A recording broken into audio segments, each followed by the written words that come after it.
What does research say about grade retention or repeating a grade around the world? Answers may surprise you. I'm Dr. Emily Sherwood. If you're interested in educational policy or in global education, please like and subscribe. So a very, very common practice in the United States is grade retention. And you hear this called different things.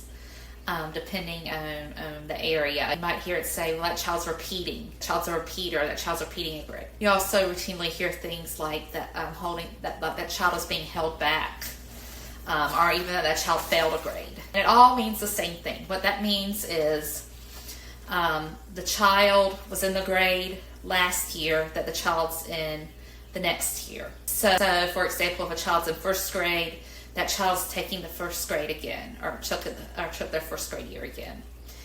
And globally, this practice used to be super, super common. And in Europe in particular, Europe and Asia, many children, some of the things I read in preparation of this said like 25 to 35% of kids would be retained in some of these countries. It was very, very common. Now it's very rarely used in Europe, and in most places in Europe it's actually banned.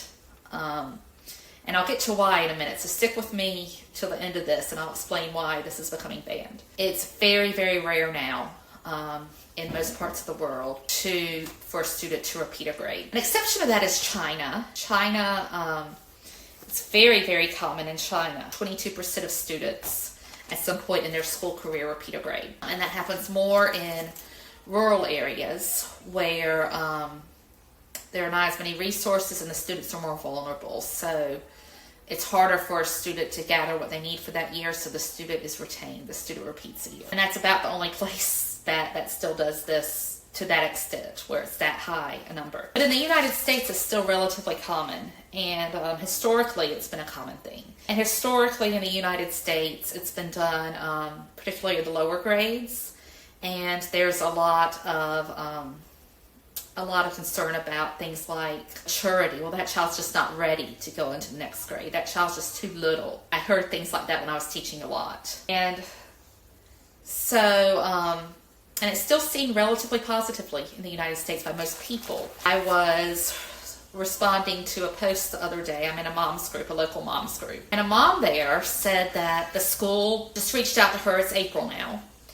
And the school reached out to her about her kindergartner and said that they wanted to retain her kindergartner. And the mom was just totally confused because the child is doing fine academically. There haven't been discipline issues. She was just very confused, and the school just said, oh, well, your child is not mature enough. And I was very surprised because the comments were mostly in favor of retention. There were things from parents saying things like, well, your child needs to be retained because, that will give the child a year to catch up, and that child will be smarter next year, and that child will be a leader, and it'll just be so much easier down the road for your child. And a lot of it went back to this whole idea of individualism, that if a child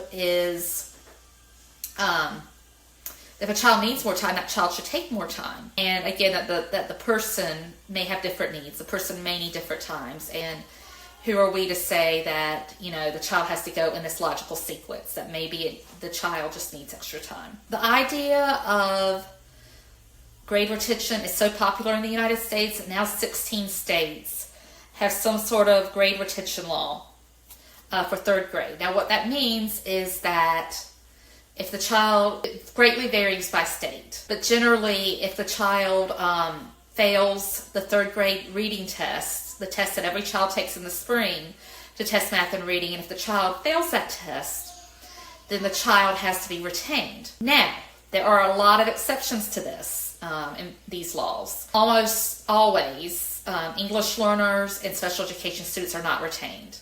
I'm going to get to why in a minute. And sometimes almost always, the students have an opportunity for some kind of alternative. Usually a summer camp. The child can attend summer school. Sometimes that child has to take the test and pass it at the end of summer school, which, summer school's only 2 weeks, so that seems kind of That's not enough time, but that's written in some of the test laws. And some of the states, you have to look at other data, like you have to look at another test when considering this. In some of the states, you can appeal. The director of schools, or sometimes even school level principals, can say, this is not appropriate, the child's going in next grade. So there's always different variations. But the ultimate, sometimes it can mean that the child gets intervention the next year. In Tennessee, that happens. But ultimately, that's the whole idea, is that the child's not ready to go on, and if the child doesn't learn the reading skills they need at grade 3, by the time they get older, they're going to be in trouble. The reason why this is done is because of something called, it's because of a lot of things, but it's largely because of what we call the Mississippi Miracle. So the Mississippi Miracle was in the early 2010s, and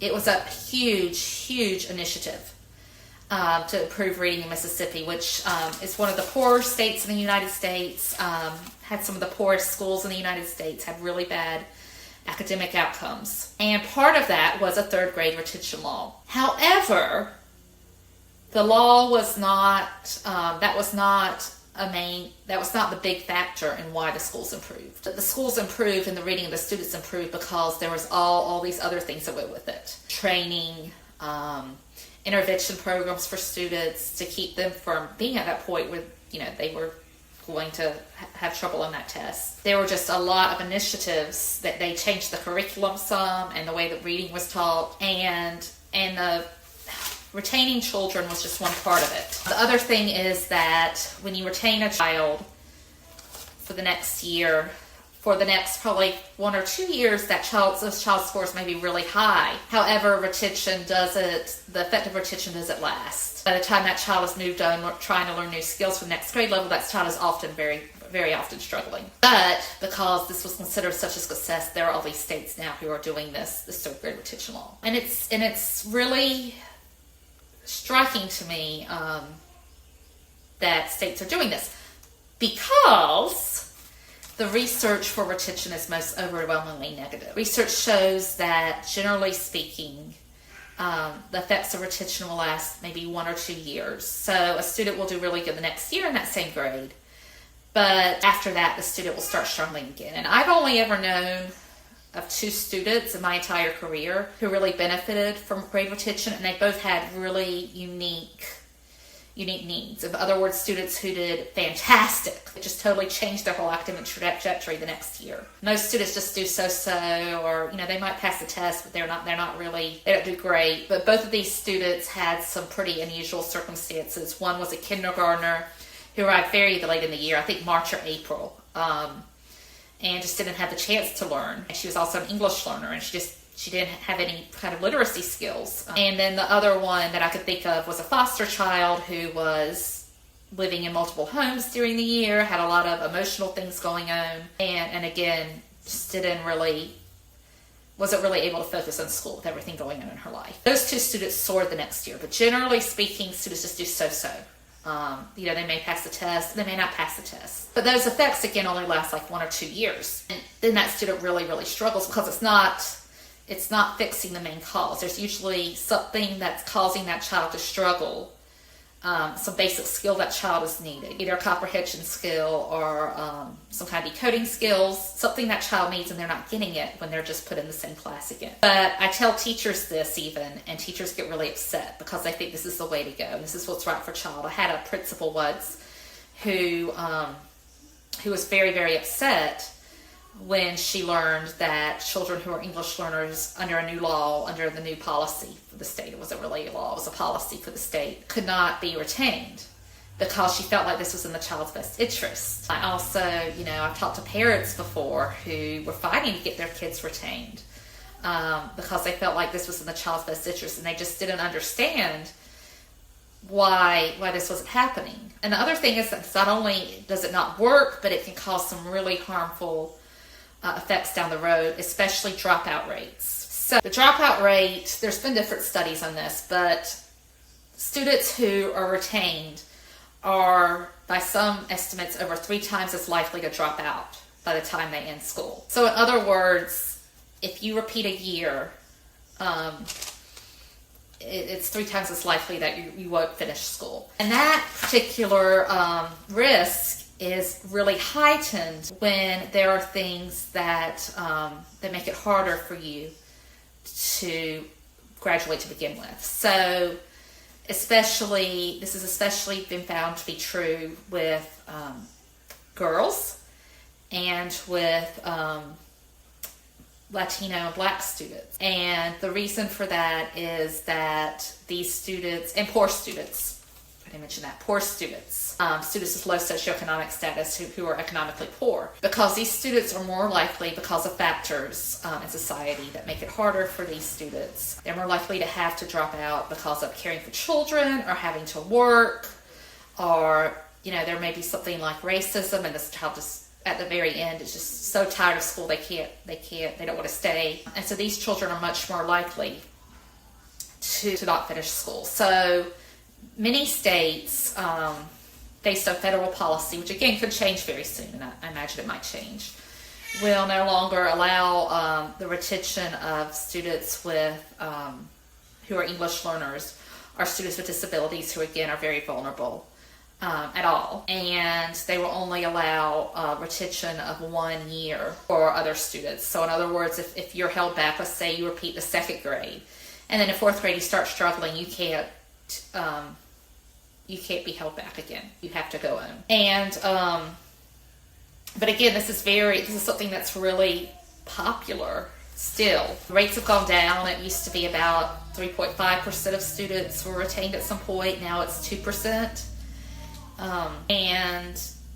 But again, there's this idea out there that students may need extra time, and that's a very middle-class white idea, because for many middle-class white parents, the kid can go to school for another year. Why not? And they have what they need, and that's another year that they could plan for college or get the money together for college. But when you're in a situation where it's hard to survive economically, or there are things going on in your family that need to be taken care of, then this is not good. And a final thing is that the older the child is when retained, the more at risk the child is. So if you do choose to retain a child in kindergarten or 1st grade, it's not nearly as harmful as it is if the child's in maybe the 6th or 7th grade, but it's still harmful, and it still puts the child at risk. This doesn't mean that the child should just be passed on and not get any extra instruction. That is not what it means at all. What that means that the child needs some form of intervention. And like I said, schools that have response to intervention, where the child may get extra instruction, that is very helpful to the child, and that usually helps the child tremendously, much more than if the child's retained. So, if you found this interesting, please comment below and give me your opinions on this. And thank you for watching, and until next time, keep learning.